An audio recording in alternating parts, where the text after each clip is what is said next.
రారా. నమస్కారం అయ్యా. ఏంటయ్యా పూజారి వచ్చి వెళ్తున్నాడు? అంతా మంచి విషయాలే కానీ మీరు చెప్పండి. అయ్యా, ఈ దరిద్రుడికి సంబంధం చూడడం నా వల్ల కావడం లేదు.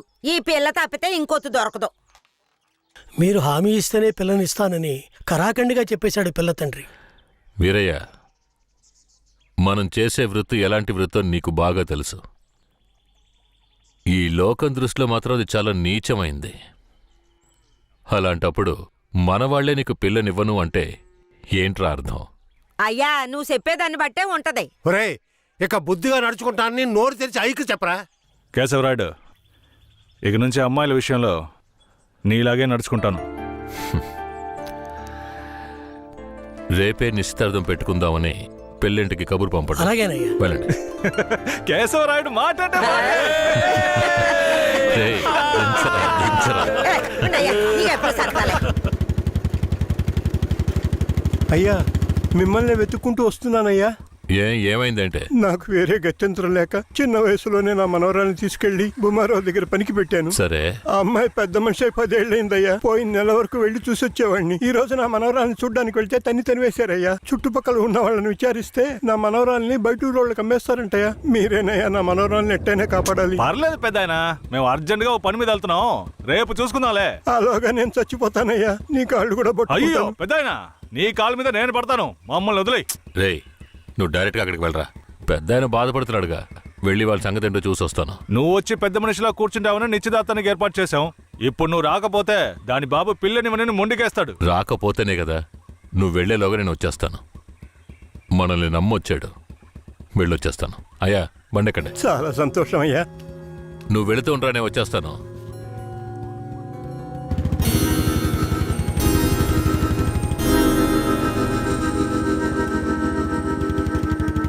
పెద్దనా, నువ్వు అక్కడికి రావద్దు. నేను భూమరావుతో మాట్లాడి నీ మనవరాల్ని తీసుకొస్తాను. నేను వచ్చే వరకు ఇక్కడే ఉండు. అలాగేనే.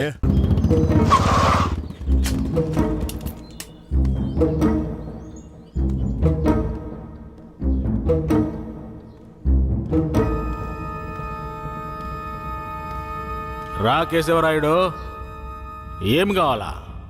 శంకరయ్య మనవరాలు కావాలి. బిడ్డను సాగేదాన్ని గతి లేక ఎంకెట్ట వదిలేసి ఇవాళ దాన్ని పెంచి పెద్ద చేసిన తర్వాత ఇప్పుడు నువ్వు దాన్ని తీసుకెళ్ళటానికి వచ్చినావా? ఇలా చూడు భూమారావు, నేను నీతో గొడవ పడ్డానికి రాలేదు. మర్యాదగా ఆ పిల్లని నాతో పంపించేయి. రేయ్, నాకున్న రాజకీయ పలుకుబడికి డబ్బు బలానికి నీ మీద ఎత్తన కేసైనా పట్టి లోపలికి తెల్లముడియం. పోలీసు కేసు అని చెప్పి ఎవరిని బెదిరిస్తున్నావు? ప్రాణాలతో ఉండాలనే ఆశుంటే వెంటనే ఆ పిల్లని నాతో పంపించు. ముందు నువ్వు ప్రాణాలతో పోతావా లేదో చూడరా. రేయ్, బాగా గట్టిగా గడి పెట్టరా.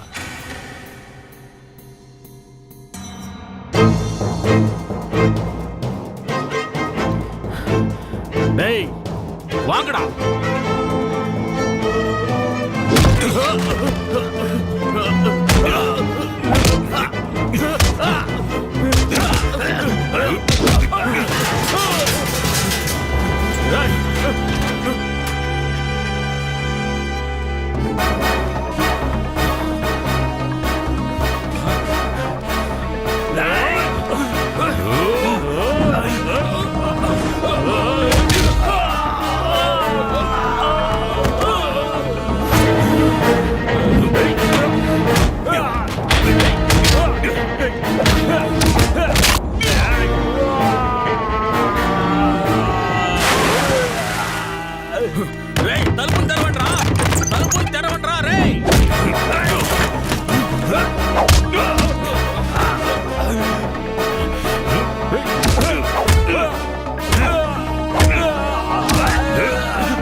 రేయ్ తలుపులు తెరవట్రా.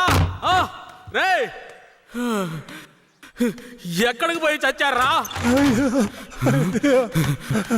రేయ్ ముసలాడా, నాకే అన్యాయం చేస్తావురా? రాయ్ ఉన్నా కత్తి అడుగుడా, నిన్ను సంపకుండా ఇచ్చి పెట్టకూడదురా. రేయ్ నా ఎదురుకింటే దెబ్బలు తినిపిస్తావు నువ్వు.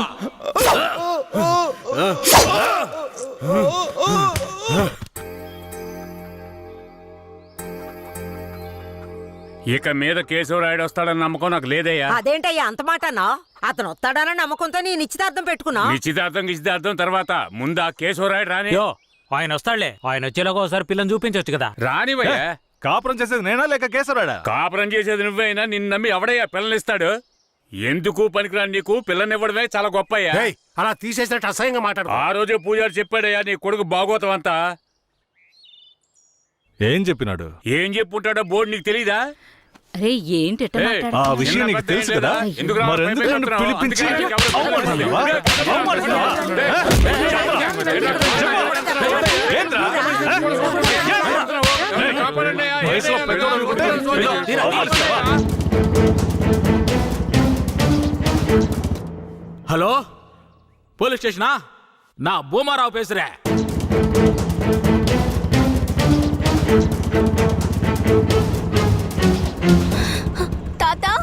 పెద్ద ఇక్కడే ఉండమన్నానే. అయ్యా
త్వరగా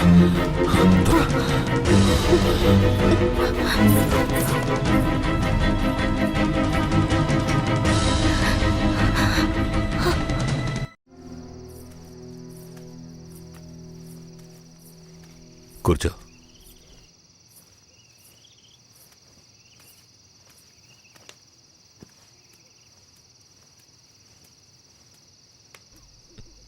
మా తాతని ఏం చేశాడో ఏమో, పాపం ఆయన.